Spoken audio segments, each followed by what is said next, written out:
குருமார்களுடைய உபதேசங்கள் தேவை.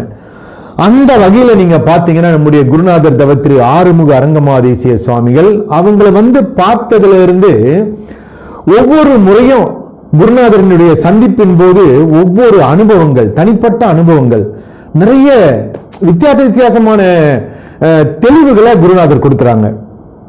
இப்ப ஐயா சொல்றாங்க, நான் உதாரணத்துக்கு என்னுடைய வாழ்க்கையில எனக்கு முருகனை தெரியும். சின்ன பிள்ளையிலிருந்து முருகன் கோயிலுக்கு போவேன், முருகனை வணங்க தெரியும், அவ்வளவுதான். முருகன்னா முருகன் சாமி அப்படி வணங்க தெரியும். முருகன் ஒரு மிகப்பெரிய சித்தன் அப்படின்றது தெரியாது. முருகப்பெருமான், அதனாலதான் அருணகிரிநாதர் சொல்லுவாரு, முருகன் தனிவேல் அந்த முனினம் குருவென்று அருள் கொண்டு அறியார் அறியும் தரமோ அப்படின்றாரு. அவன் அருவன்று உருவன்று உலதன்று இலதன்று ஒளியன்று இருளன்று என நின்றதுவே என்றார்.